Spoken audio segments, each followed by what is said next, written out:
Olá, seja bem-vinda, seja bem-vindo a mais uma aula de vinho em formato de podcast. Eu sou o professor Marcelo Vargas, nós vamos rodar a vinheta e já vamos para o conteúdo.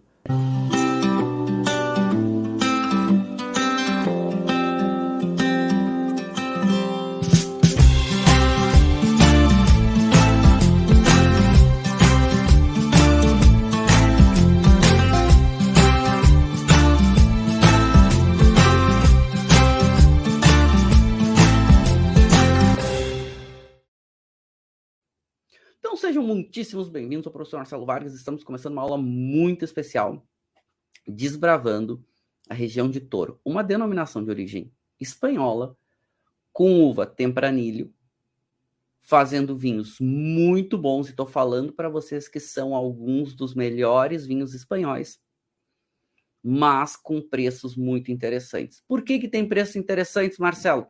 Vamos entender. Vamos entender porque é uma região que, olha, merece a nossa atenção, merece o nosso destaque, merece acompanhar a gente, né, provar os vinhos, degustar e entender um pouco o que esses vinhos entregam, e realmente são produtos muito diferenciados. É uma denominação de origem, mas podemos entender que, mais do que ser uma área de indicação geográfica, são produtos realmente diferenciados e conseguem ter uma identidade muito grande. E que isso expressa, essa identidade, representa muito o que o terroir tem para entregar. Posso dizer para vocês, Toro é uma das denominações de origem espanhola que melhor os vinhos expressam o que é o local, as suas características peculiares e únicas. É uma região que tem destaque para os seus vinhos há muito tempo. E agora está passando por uma nova, eu vou dizer uma nova roupagem, está vivendo um novo momento, não perdendo as suas características, seus estilos clássicos de vinhos. Até eu trouxe aqui esse projeto, que é o projeto Matsu, inclusive é o vinho que eu vou provar com vocês, que mostra um pouco dessa nova identidade de Toro. E olha que lindo esses rótulos, né? Projeto Matsu são 2 enólogos espanhóis que resolveram investir para valorizar o que Toro entrega de melhor. Vinhas velhas com uvas muito concentradas para vinhos muito intensos. E aqui eles até brincam um pouquinho no rótulo, né? Então tem um rótulo que representa o jovem, para o vinho mais jovem, rótulo que representa a maturidade, né? Essa transição entre o jovem e a evolução, e um rótulo, vamos voltar aqui, e um rótulo que representa já essa maturidade bem avançada, ou seja, a evolução. E claro, o que a gente está falando aqui? Um vinho jovem, um vinho com mais evolução e um vinho bem evoluído, só que todos muito intensos. E olha que legal, o rótulo expressa um pouco o que é o vinho. Olha a história contada por trás desse contexto, dessa identidade visual, desse um pouquinho de storytelling. Incrível, incrível. E o que são os vinhos de Toro? Os vinhos de Toro são vinhos potentes, são vinhos intensos, são vinhos tintos com muita intensidade. A uva principal é a Tempranillo, que lá se chama Tinta de Toro, que é uma variação da uva Tempranillo, que tem a mesma composição genética que a da Tempranillo clássica, mas essa tem algumas características diferentes, como a casca mais grossa, como uma uva um pouquinho menor, e que se adapta muito bem ao terroir local, expressando vinhos de muita intensidade, mas cada vez mais vinhos equilibrados. E isso já há bastante tempo. O que acontecia com o Toro é que durante alguns séculos, porque esses vinhos eles são prestigiados mais ou menos desde 1500, já tem produção de vinho nessa região há mais ou menos 1000 anos antes dos romanos, ou seja, antes de Cristo, da era cristã. Só que passa por muitas transições e vai ser a partir dos anos ali 1500, 1600, é que o governo espanhol, na época, né, os governantes espanhóis se apaixonam por isso, se apaixonam pelos seus vinhos e dão um destaque muito grande para a região. Inclusive, um contexto histórico bem importante é a gente saber que esses vinhos foram os vinhos que estavam nas caravelas de Cristóvão Colombo quando ele saía nas suas expedições. Ou seja, nós estamos falando, talvez, dos primeiros vinhos que chegaram à América. E estamos falando lá de 1400, né? Final ali de 1400. Ou seja, olha o prestígio que esses vinhos já têm há muito tempo. Touro é uma região cercada por montanhas, uma região de altitude e muito, muito, muito caracterizado pelos seus vinhos, com muito dessa identidade. E uma dessas características é, claro, o contexto de terroir, e um desses contextos são as suas vinhas velhas.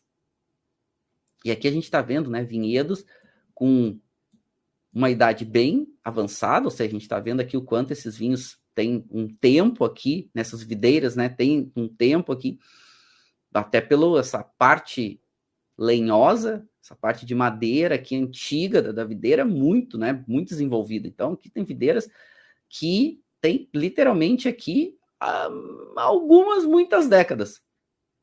Isso é um outro diferencial de Touro. As videiras, de modo geral, e a gente está falando aí algo em torno de 25% das videiras de Touro são videiras com mais de 50 anos, que é outro grande diferencial da área. Mas então, vinhos prestigiados há muito tempo. E para a gente entender um pouco o contexto em terroir, é importante a gente passar antes pelo fator histórico. Porque para a gente chegar no entendimento do porquê hoje rótulos como o Matsu, que eu vou provar com vocês, né? E eu vou provar o El Picaro, que é o vinho jovem, né? O vinho jovem deles. É um vinho novo, um vinho primeiro que vai para o mercado. Esse aqui já é 2021. Touro precisa de um tempo de evolução. Deixa eu mostrar aqui para vocês. Ó. Esse aqui é 2021. Vou mostrar aqui. Ó, 2021. E o rótulo, né, super bonito. Aqui, né, o selinho Touro, ó, da denominação de origem Touro. E um vinho que eu servi uma dose aqui, ó, agora. E a gente já vê que é um vinho concentrado, né? Que é um vinho potente, que é um vinho intenso, que é um vinho...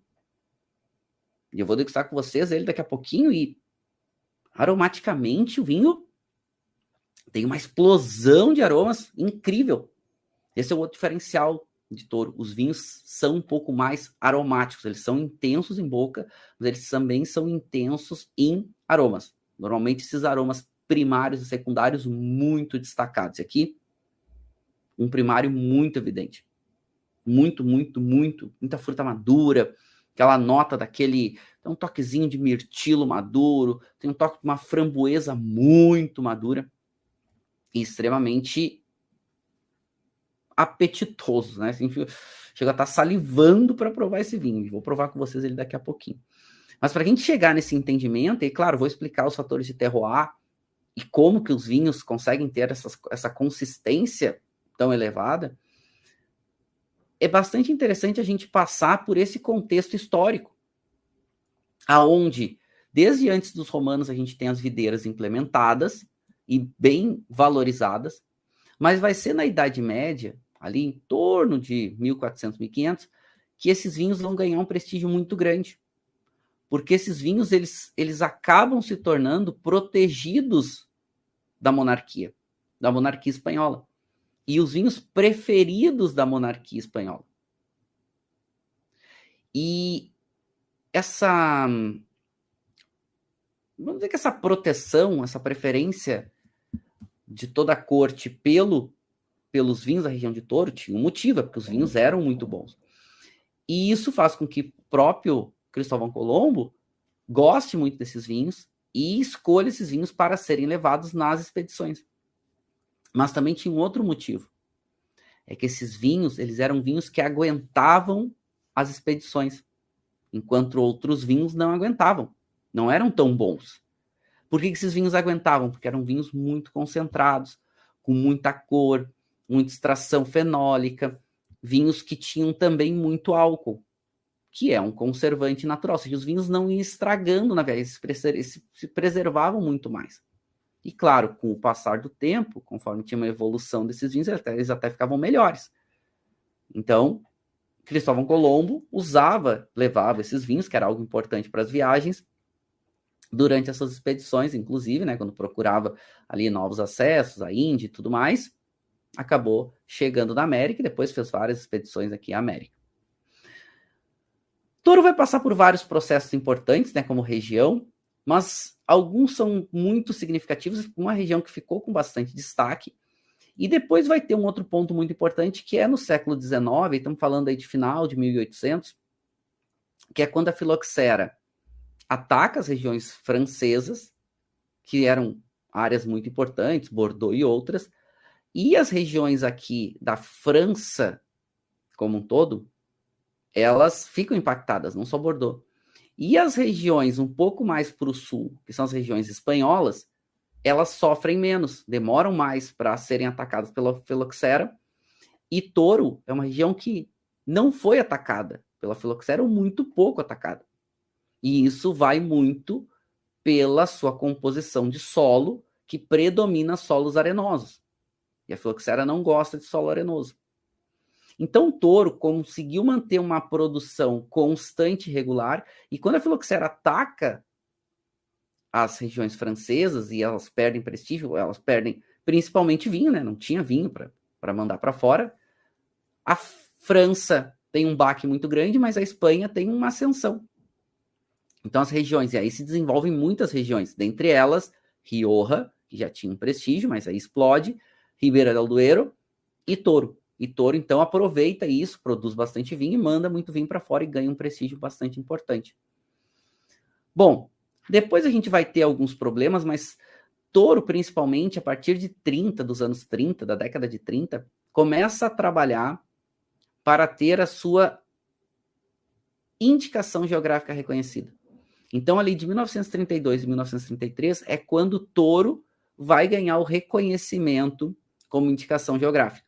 Isso começa em 32 e acaba finalizando ali em 33. Mas logo disso vem a Revolução Espanhola, a guerra interna na Espanha.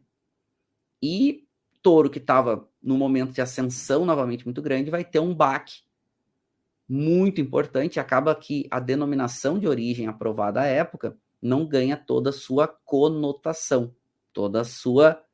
não tem todo o seu destaque, seu reconhecimento, que poderia ter, aliás, que tinha tudo para ter. Ou seja, a gente está falando de uma das primeiras denominações de origem espanhola. Já tinha muito prestígio. Há quanto tempo a região tem prestígio? Mas essas questões acabaram dificultando um pouco todo esse potencial que Touro tinha de ser explorado. Bom, aí a gente aí vai passar, né, por guerras mundiais, Segunda Grande Guerra, recessões e tudo mais. Então o Touro vai passar por uma transição muito grande, mas tem um destaque importante. A região continua produzindo bons vinhos. E esse é um passo extremamente importante para tudo que a região conquistou e chega hoje. Ela conseguia se manter regularmente produzindo bons vinhos. Agora, quando a gente entrar no contexto terroir, a gente vai entender o porquê. E continua, então, desde lá daquele grande destaque da Idade Média até os dias atuais. E vai ser em 87 que um grupo de produtores de grande destaque, eles entendem o potencial da região, e aí a gente já tem um momento interessante, porque a gente tem aqui, né, nos anos 80, a ascensão dos grandes críticos dando notas altas para vinhos potentes, intensos, mas vinhos de qualidade, e eles se reorganizam para dar uma nova roupagem, um novo direcionamento para a indicação geográfica, ou seja, para a denominação de origem Touro. E eles fazem essa mudança em 87, então a partir daí Toro volta a começar a desbravar esse mercado internacional, a tentar reconquistar o seu reconhecimento, e isso até hoje. E vou dizer para vocês, paralelo a isso, os vinhos sempre focados em qualidade, porque o lugar permite, o lugar é abençoado para isso. Pois bem, avançando um pouquinho mais, a gente entende hoje que Toro, então, é uma denominação de origem, né? Uma denominação de origem. Inclusive aqui eu botei o selo, né? O selinho, ele é um estilizado, um tourinho, como se fosse uma taça de vinho em movimento, né? E faz o formato ali de um touro. A região, o nome Toro é muito associado a...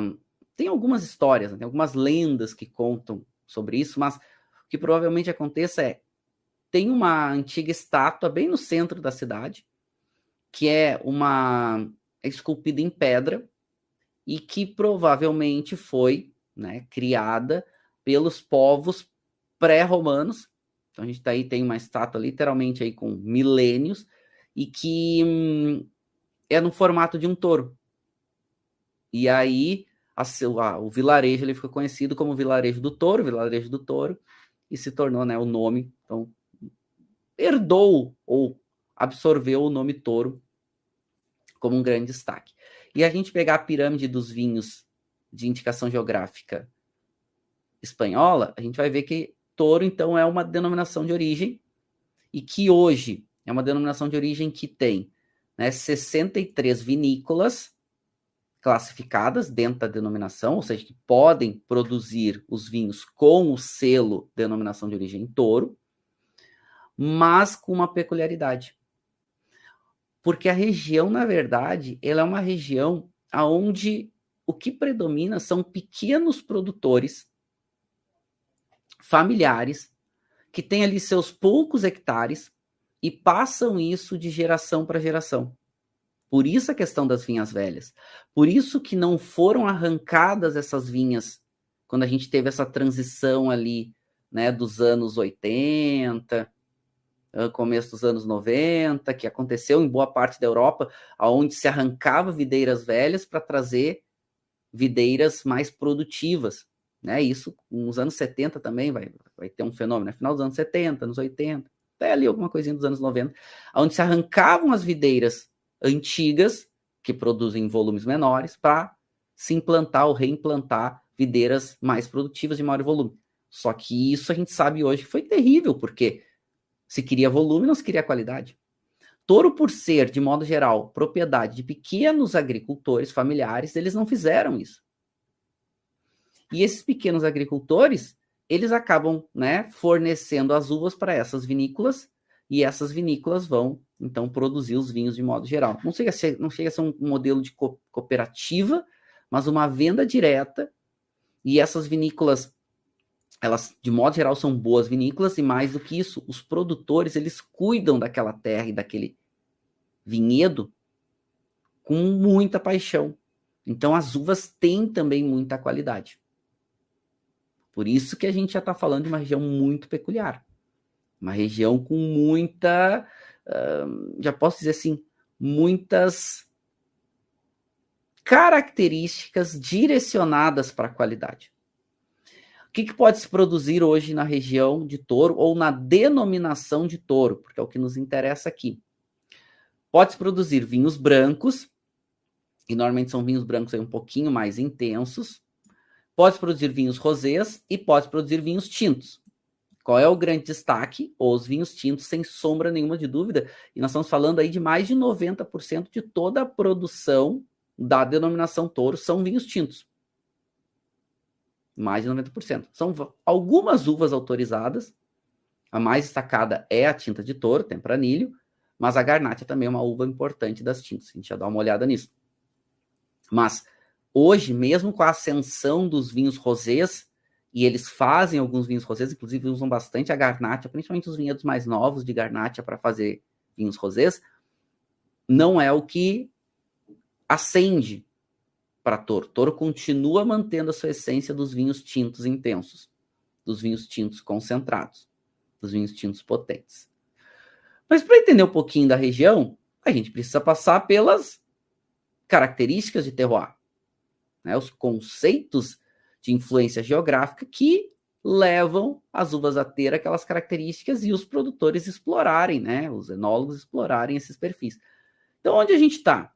A gente está na Espanha, então, né, literalmente aqui, a gente está na Península Ibérica, que é essa área aqui da ponta sudoeste da Europa. Se a gente der uma ampliada, a gente vê que a Espanha é uma região grande, né, então bastante importante aqui, porque ela pega uma boa parte de influência do Atlântico, ela pega uma boa parte de influência do maravilhoso Mediterrâneo. Mas mais do que isso, ela tem uma parte central que é bastante continental. Então tem uma influência marítima no norte, tem uma influência continental na parte central e tem uma influência mediterrânea no sul. O que isso altera? Vamos chegar lá. Aonde está a denominação de touro? A denominação de touro está aqui, numa região autônoma. A Espanha ela é dividida em 17 regiões autônomas e nós estamos numa das maiores delas, chamada Castilla e León. Castilla e León é essa área grande de bastante produção de vinho e com bastante diversidade. E aqui em Castilla e León a gente tem algumas das regiões produtoras ou denominações de origem espanholas de maior prestígio. Então a gente tem aqui Ribera del Duero, a gente tem Rueda, a gente tem Toro, então tem denominações muito importantes. Aliás, Rueda e Toro estão ali bem próximas. Eu nunca esqueço, assim, a primeira vez que eu, né, fui ali na região de Toro, assim, tava passando, tava vindo de Rioja, saindo de Rioja, então mais ou menos aqui, né, tava saindo de Rioja, aí fomos a Ribeira, a gente saiu daqui, né, saiu de Rioja, fomos a Ribeira, que fica aqui, na parte mais central, então a gente saiu de um perfil de Rioja, passamos por Ribeira, que tem altitude, e entramos em Toro, e depois a gente foi finalizar lá em Salamanca, e impressionante, passando pela região, cruzando a região de Toro, você vê muito claramente as macro-influências de terroir, porque você sai de um solo um pouquinho mais escuro que a gente tem em Ribeira, e a gente entra num solo bem mais claro, bem mais arenoso, até com presença de calcário e alguma coisa de argila, que é a região de Toro, ou seja, um solo um pouco mais claro. Mas mais do que isso, a gente vê no norte da região, eu já vou mostrar um slide para vocês que exemplifica isso melhor, mas no norte aqui a gente vê toda a cadeia do sistema cantábrico, né, que são a Serra da Cantábria, que fica protegendo o norte da região de Toro da entrada das nuvens de chuva que vem lá do Oceano Atlântico. E é muito interessante. Então, estando na região, tu consegue ver isso muito claramente. E aí já nos faz pensar o porquê que é tão peculiar, porque essas características são tão presentes nos vinhos de Toro. Isso é incrível, né? Por isso que a gente estuda, por isso que a gente aprende, por isso que é espetacular. Assim. É lindo, é um lugar também muito bonito. E assim, as vinhas velhas são muito presentes. A gente tem vinhas velhas em Ribeira, mas muito menos do que a gente tem em Toro. Em Toro elas são muito presentes, elas são muito visíveis, elas são muito, sabe, orgânico aquilo. Não é uma área ou outra, tem muita presença. Tu vê aquelas videiras, aquelas estruturas lenhosas bastante desenvolvidas, bastante grossas, fica pensando, nossa, quanto tempo tem, né, essa videira aqui. E mais do que isso, por a gente estar aqui numa região que é famosa por causa do seu rio, porque onde a gente está? A gente está na região do Duero, que é muito importante. O Duero se forma aqui, né, nas cadeias de montanha entre a Rioja e Ribeira, vai cruzar toda essa parte da Espanha, vai entrar Portugal e vai desaguar literalmente lá na cidade do Porto. O que a gente está falando? Do rio, e um dos rios mais importantes e destacados de toda a Europa. O rio que na Espanha se chama Duero e que em Portugal se chama Douro. é o mesmo rio. Então, nessa imagem dá para a gente ver um pouquinho melhor. Então, eu vou dar uma ampliada aqui para a gente conseguir ver, ó. A gente pega nessa parte aqui, ó, o que a gente está vendo aqui? A gente vê o Rio Douro cruzando boa parte da Espanha, ou seja, cruza literalmente Ribeira del Duero, cruza Rueda, cruza Toro, cruza Terra del Vino de Zamora, cruza Ribes, ou seja, vai cruzando toda essa região. E aí vai entrar lá, né, em Portugal e, né, cruzar Portugal literalmente aí de oeste, né, até o oeste, ou seja, de leste a oeste, e, né, formar esse conjunto lindo que a gente tem, que é o conjunto do Douro lá no lado português. Mas também é muito bonito do lado espanhol. Ou seja, a gente tem uma região que a gente vai ver que ela é quente, ela é seca, mas que tem bastante água para irrigação quando precisa, que é a água do Rio Douro.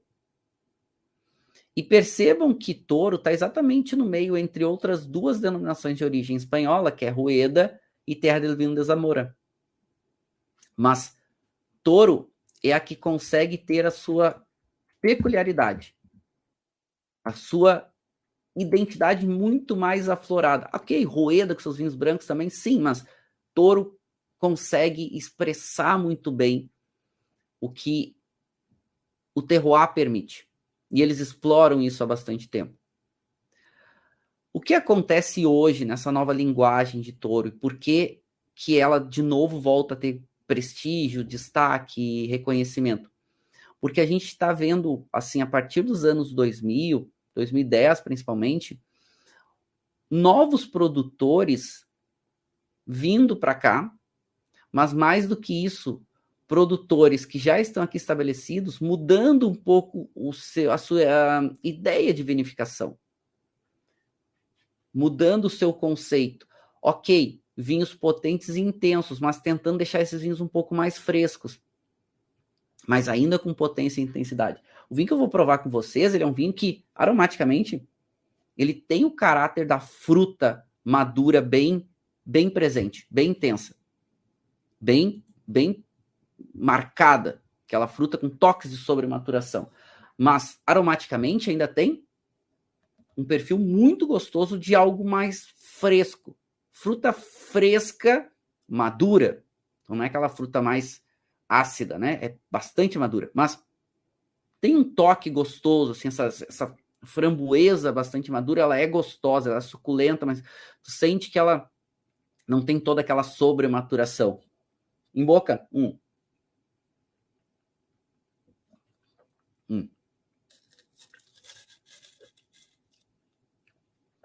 potente, tem álcool, a gente sente esse teor de álcool mais perceptível aqui, mas com muito sabor e com bastante tanino. E esse sabor consegue equilibrar esse álcool. Esse sabor consegue não deixar esse álcool cansativo, né? Gostoso. Esse aqui já é essa nova linguagem de Toro. É potente, é intenso, é tânico, é alcoólico. O vinho tem 14,5% de álcool. É alcoólico, mas é equilibrado. É uma região quente. E eles conseguem hoje trazer esse frescor para uma região muito quente e muito seca. Como que eles fazem isso? Contexto de terroir sendo bem explorado. Porque a gente não tem só uma região quente e seca. O que mais que a gente tem aqui? A gente tem uma região que possui bastante altitude. Como assim? Vamos olhar. Vamos avançar um pouquinho e entender o que é essa altitude, como que ela influencia, né? Onde ela está, como ela está e como ela influencia. Porque esse é um ponto bastante importante.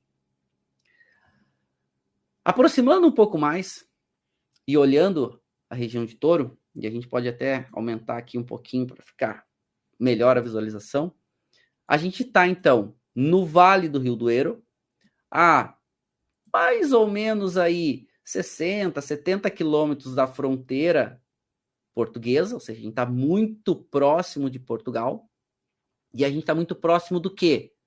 Do Vale do Rio Douro, Como é o Vale do Rio Douro? Altitude, os vinhedos em encosta, com o Rio Douro lá ao fundo. O fundo do vale é o Rio Douro. O que a gente tem aqui em Touro? A gente tem altitude.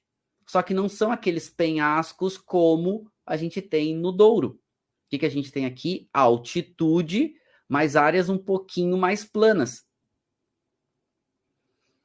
Como a região ela é seca, porque a gente vai ver que as cadeias de montanha protegem a entrada da chuva no norte, o Rio Douro ele ajuda quando precisa irrigação.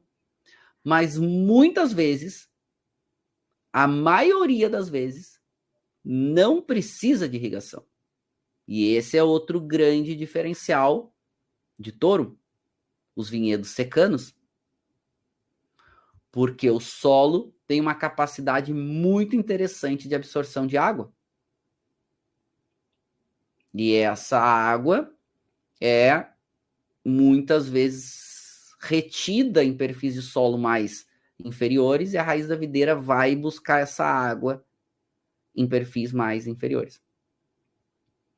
E a região ela é tão propícia para a qualidade que não à toa grandes vinícolas hoje, no sentido de representatividade, estão em Touro. Então, aqui 2 exemplos de vinhos incríveis que são feitos aqui na região, com vinícolas indiscutivelmente de alta qualidade. Então, Vega Sicília está aqui, com o projeto Pincha, que para mim é um dos melhores vinhos da região. É incrível o que a Vega Sicília faz. Incrível. Então, o projeto Pincha aí, muito representativo. E o projeto Numantia, né, da Bodega Numantia.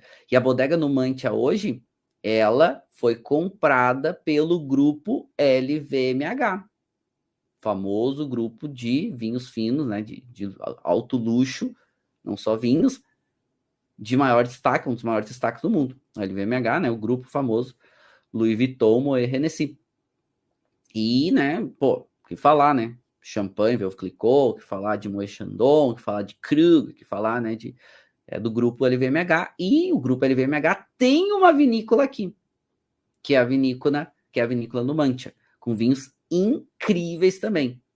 E, inclusive, esse vinho aqui chamado Termantia, que é o vinho ícone dessa vinícola, que ganhou algumas safras 100 pontos Parker e fez com que essa vinícola explodisse e virasse aí um vinho, um cult wine muito prestigiado na Espanha. E caro.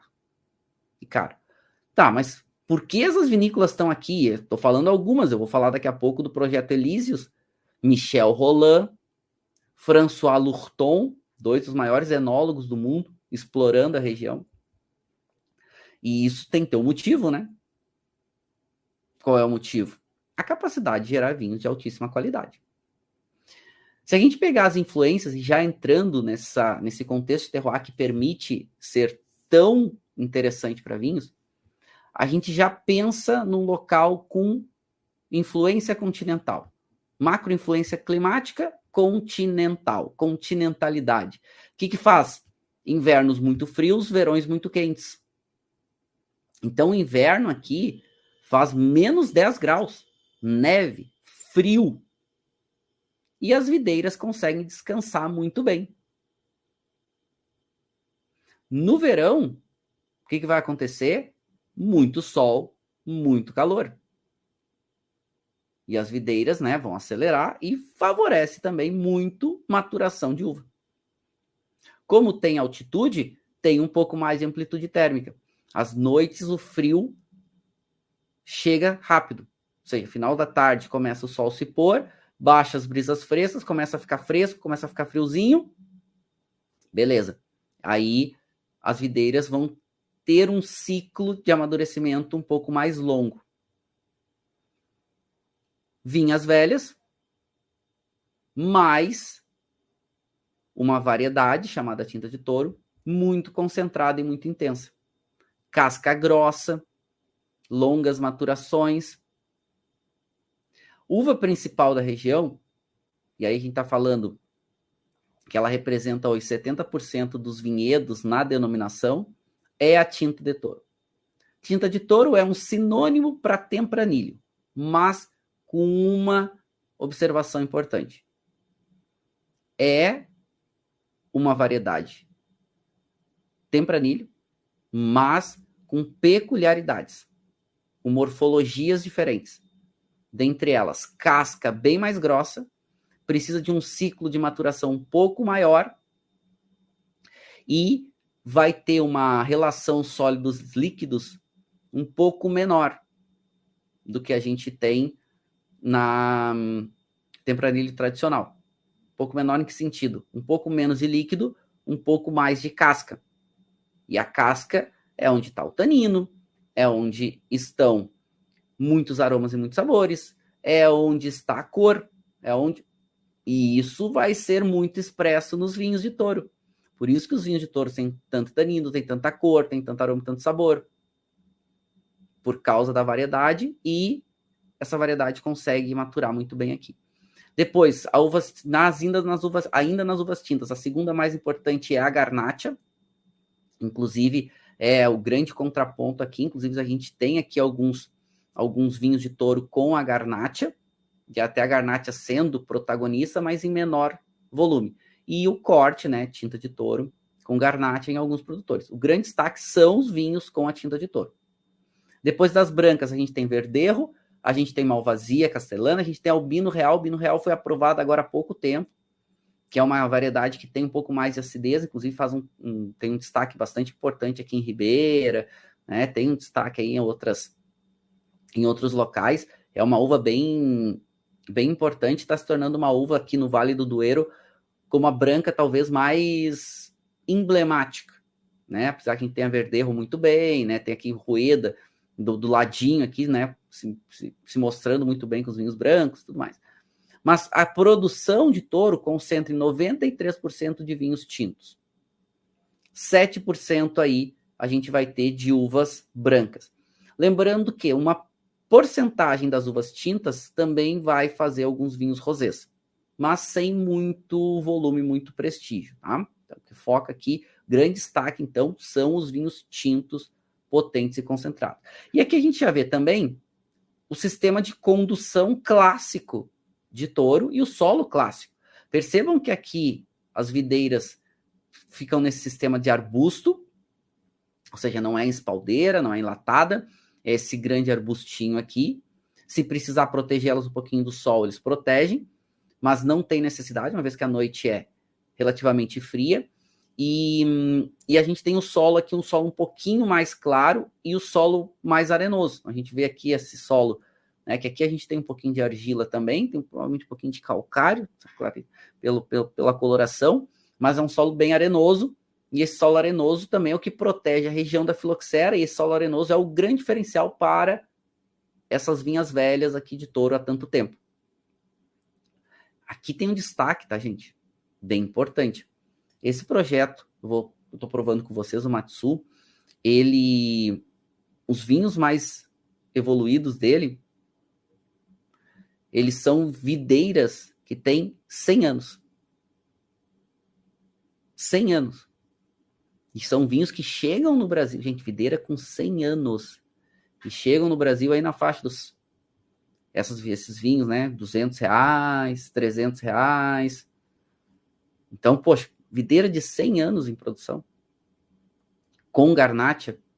E aqui a gente tem videiras de 100 anos com tinta de touro. O que isso leva? Não tem tanta filoxera. Essas vinhas antigas, o que elas têm? Pé franco. Não são enxertadas. Olha que interessante. Então, quem procura vinhos que venham de videiras em pé franco, que procuram, né, normalmente pé franco são vinhas velhas e tudo mais, Touro é um lugar que oferta isso bem. E normalmente quem oferta esse tipo de vinho é lugar que cobra muito caro. Touro não cobra tão caro. Aqui tem outro diferencial importante para touro, tá? Touro não cobra tão caro. Então, fica a dica de ouro aqui. Se a gente está falando da uva principal, é a tinta de touro. Tinta de touro é um sinônimo para tempranilho. Tempranilho é a uva aí protagonista na Península Ibérica como um todo, principalmente na Espanha. Foi a uva que mais cresceu no mundo nos últimos 20 anos em área de vinhedos, a ponto de se tornar uma uva bastante protagonista. O que a gente precisa entender da Tempranillo? A Tempranillo ela é uma uva de ciclo um pouquinho mais precoce intermediário. Por isso o nome, Tempranillo, temprano, né? Ou seja, uva que vem primeiro. A casca dela é uma casca média grossa, ela é muito produtiva, então, para se ter vinhos concentrados, o que precisa? Diminuir o volume da Tempranillo, para ela concentrar um pouquinho mais. Ou seja, diminuir os rendimentos, precisa ter um bom controle de videira, e isso eles fazem em Toro. E ela tem uma capacidade muito grande de, primeiro, resistência às secas, não é aquela seca extrema, né? Mas ela tem uma boa adaptação à resistência seca. E ela se adapta muito bem a diferentes perfis de solo, como, por exemplo, solo arenoso, solo argiloso. Ela gosta de um pouco de calcário. Ou seja, ela é uma uva perfeita aqui para Toro. Só que, como eu falei para vocês, em Toro é uma Tempranillo que ela é um pouco diferente. Então, o que é a Tempranillo tradicional? Tempranillo convencional? É a Tempranillo que vai ter, de modo geral, então, uma intensidade média de cor, tanino de médio para médio mais, vai ter um corpo em álcool médio e muitas vezes essa acidez média para média mais. Um Tempranillo convencional. O que acontece em Toro? Isso aumenta em intensidade. Normalmente tem cor média mais para muita, normalmente esse tanino é médio mais para muito, e normalmente essa acidez é uma acidez média mais. Às vezes média. Álcool e corpo, médio mais. E às vezes até muito. O que eles estão tentando agora? Que vire algo do cotidiano da denominação de Toro. Controlar o álcool. Porque é normal aqui, por essa possibilidade de maiores maturações, que o álcool aqui literalmente dispare. E chegue a álcools aí nos vinhos de passando de 15, 15,5, até 16% de álcool. Então eles estão tentando agora até normatizar para que o álcool não passe de 15%, para que os produtores cuidem mais disso, porque o mundo está querendo vinhos um pouco mais frescos. Mas, ó, tô falando para vocês. Primeiro que não tem vinho barato em Toro. Barato. Agora, se comparado com outros vinhos de qualidade de regiões mais prestigiadas, como Ribeira e Rioja, que estão aqui pertinho, os vinhos de Toro, relação qualidade-preço é absurda. Imagina, esse é um vinho, tá? O vinho que eu tô provando aqui com vocês, é um vinho que eu paguei R$79. Ah, esse é o preço regular dele? Depende de quem importa, depende de quem vende. Esse aqui eu comprei, que é uma importação exclusiva para a região, ou seja, eu estou aqui no Rio Grande do Sul, tem uma rede de supermercado chamada Zafari, e eles têm importações diretas. Eles importam direto, lá da Espanha, e vendem direto. Então, eles cobram essa garrafa aqui R$79. Claro, uma importadora menor, uma loja um pouco menor, cobra um pouquinho mais, na faixa de R$100. Mas R$79 por esse vinho aqui é daqueles achados. Por isso que a gente estuda vinho. É por isso que a gente aprende. Para saber o que comprar, quando comprar e o que está pagando por aquilo. O que no sentido não só de quanto, né? Mas essa relação qualidade-preço. Então, esse vinho por R$79 é um achado, uma preciosidade.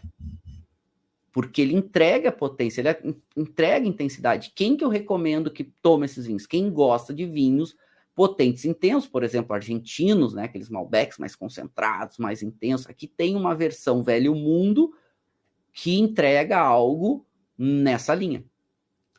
Pagável, porque o Velho Mundo é muito mais caro. Só que um perfil do tanino mais marcado, um perfil aí de ter essa nota de acidez bem presente, mas esse tanino um pouco mais marcado, mas delicioso, né? É um vinho que realmente entrega muito porque ele cobra. Óbvio, toquezinho de sobrematuração, mas não como a gente encontra em muitos vinhos de outras áreas, ou até da Espanha centro-sul como um todo, é muito mais maturado, né? Essa nota de compota, geleia é muito mais evidente, aqui com um controle muito interessante. E agora ele até apresenta um toque, um leve floral, né? Um floral seco, assim, muito gostoso também. É um vinho que chama atenção, claro, gastronômica, é um vinho que precisa harmonização, com a harmonização ele melhora bastante, né? Entrega provavelmente uma experiência melhor, porque tomar ele puro, ele vai cansando. Então, o que a gente tem aqui no sentido gustativo, né? Parte aromática é um vinho correto, intensidade média mais para muita, já poderia marcar agora que está oxigenado, né? Muita intensidade aromática. Perfil de aroma, a gente passou que é essa fruta madura, com toques de fruta um pouco mais madura fresca, mas esse toque de mirtilo muito evidente, essa framboesa muito evidente, tem um toque aqui de uma erva seca gostosa, um toque floral, aquela pétala de violeta seca, gostoso, toquezinho de hibisco seco. Bem gostoso. E assim, o secundário aqui, muito controlado, né? Quase não se percebe, esse é um vinho que passa poucos meses em madeira usada, só para dar uma acalmada aí nesses taninos, enfim, dar uma integrada no vinho. Em boca.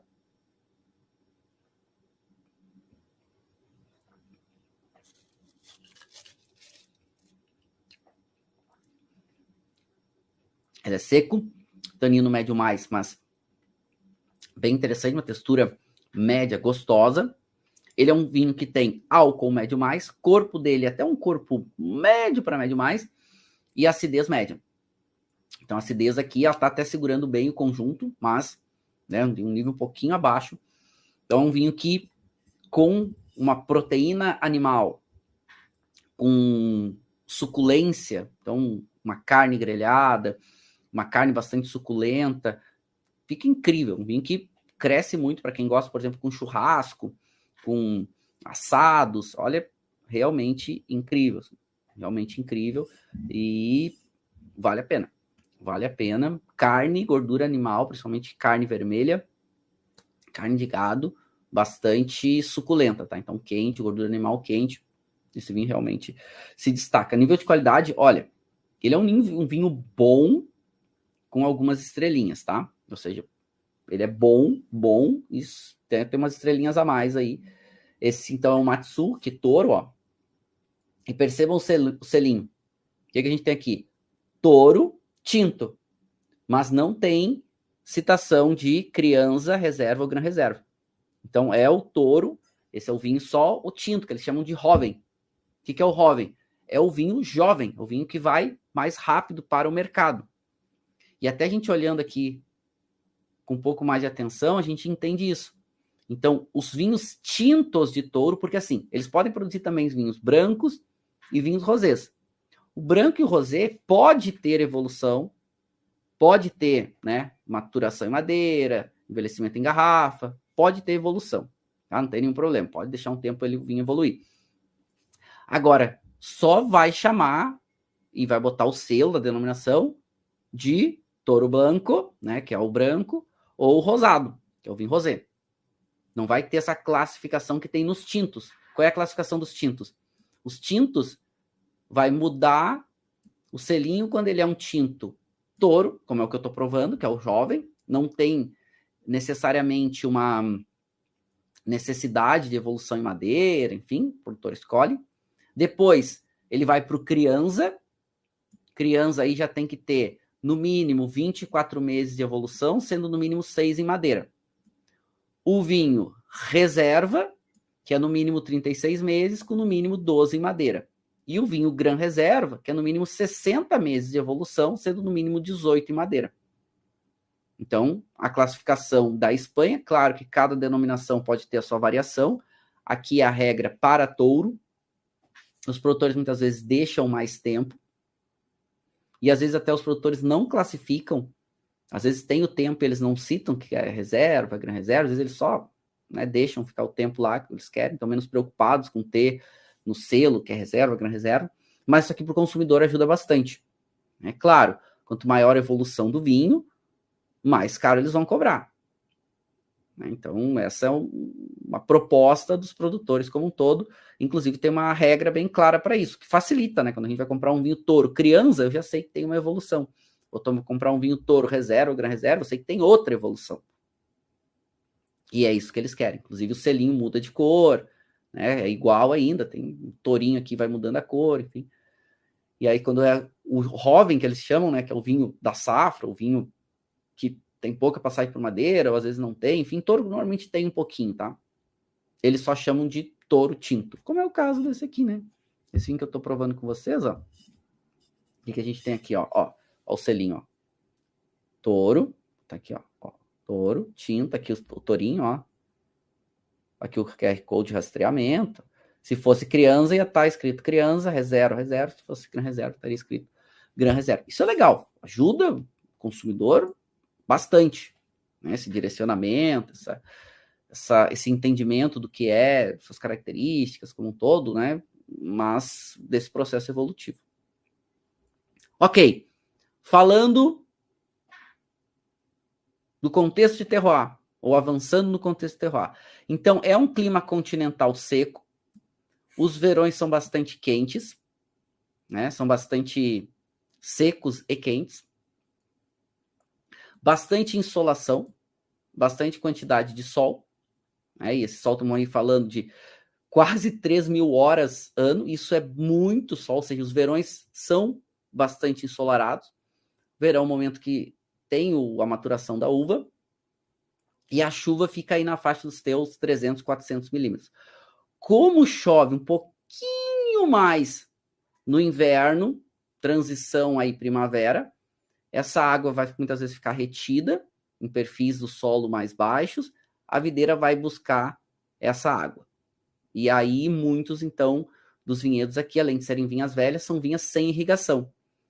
Quando tem a irrigação, a videira tende a ficar com a raiz mais superficial, que ela vai buscar água na superfície. Quando não tem, ela vai buscar água em perfis mais profundos do solo. E normalmente traz mais características, traz mais, né, vai buscar mais micronutrientes, minerais e tudo mais. Então faz vinhos aí diferentes, né, mais concentrados normalmente. E essa quantidade de horas de sol é por causa disso aqui. Aonde está Toro? Toro está aqui, né, na parte central aqui da Espanha, de Castilho e León, protegido pela Cordilheira Cantábrica aqui no norte, que não deixa a chuva chegar lá do Oceano Atlântico. Aqui, protegido por cadeias montanhosas e cordilheira que não deixa a chuva chegar aqui do oeste como um todo. Então, fica uma área bem protegida. Por isso que aqui a gente tem esses vinhos tão potentes, né? Tem bastante insolação, tem bastante sol, tem bastante... E se a gente olhar aqui, esse mapa é ótimo, né? Olha esse mapa de radiação solar. Quanto mais vermelho, mais sol e calor. A gente tem uma área que tem bastante insolação. Percebam quanto o norte, antes da Cordilheira Cantábrica, é mais chuvosa, é mais úmida.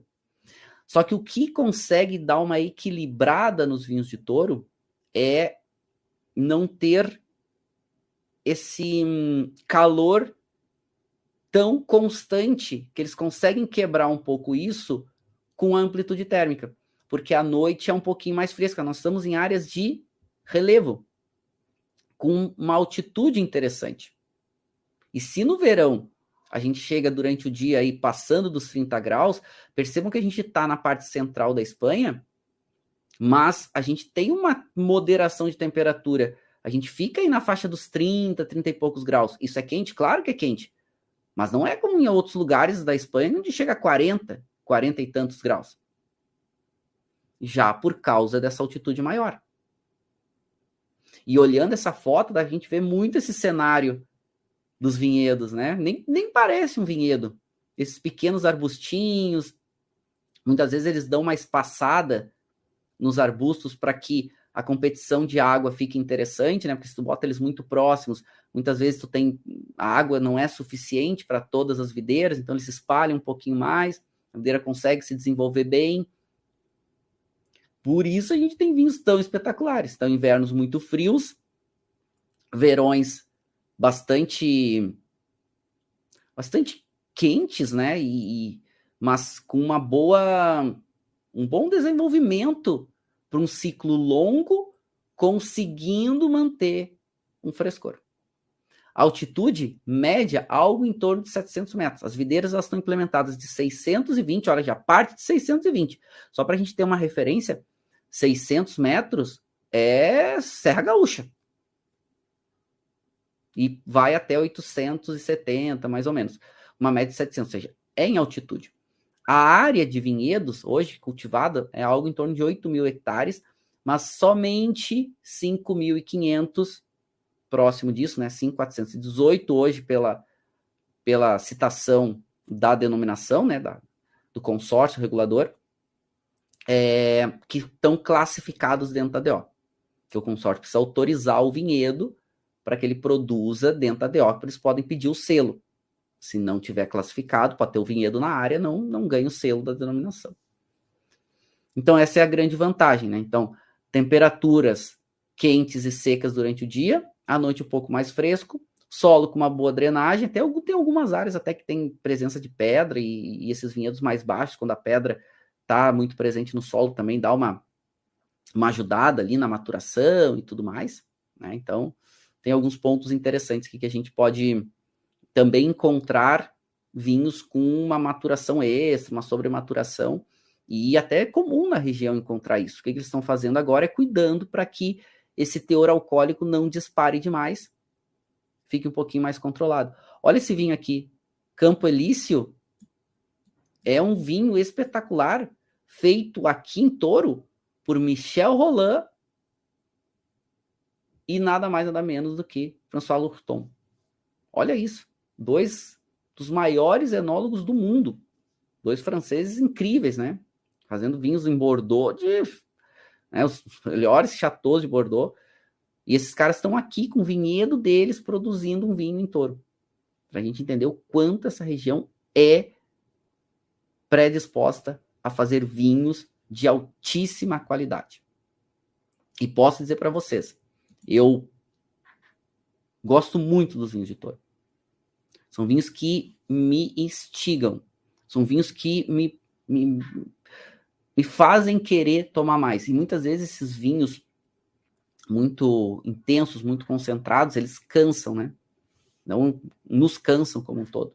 E Toro eu consigo encontrar muitas vezes potência e consigo encontrar essa potência controlada, gostosa, harmônica. E se a gente parar para pensar, a gente está na Europa, né? Velho mundo. E estão na Europa, né? Essa parte bem central da Europa e principalmente central da Espanha. E aí, quando eu estou falando parte central da Europa, desse velho mundo do vinho, né, que tem mais destaque aqui, essa Europa mais ocidental, e a Espanha, pô, é um país de produção incrível, né? E provar vinhos com esse perfil, com essa peculiaridade do velho mundo, potente, mas com frescor ainda. Então, você pega essa nota aromática, você pega esse perfil aromático, dessa toque de maturação extra, mas ainda com algum frescor. Marcelo, isso não é antagônico. Não. Como se pega aromas frescos com aromas maduros, e você tem uma mistura ali que dá uma equilibrada interessante, não fica só aquele aroma de geleia, compota, cansativo, né, muitas vezes. Interessante, é aquele vinho que dá vontade de tomar mais um gole.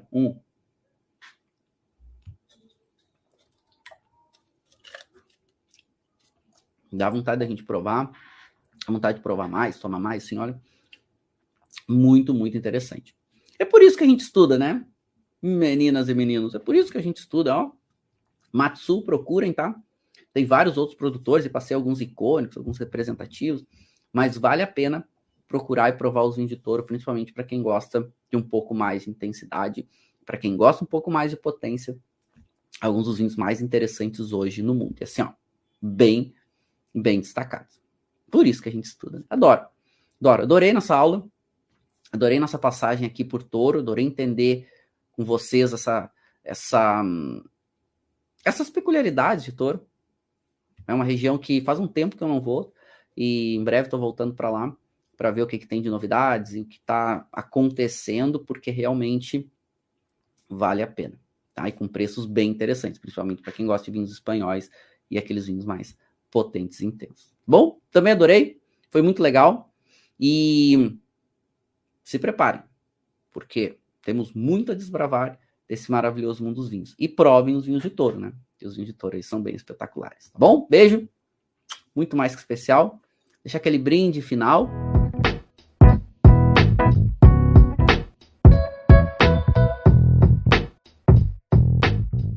Você acabou de ouvir uma aula de vinhos do professor Marcelo Vargas, em formato de podcast. Para mais conteúdos, dicas e materiais sobre a bebida, acesse o site www.marcelovargas.org. Um forte abraço e até o próximo encontro.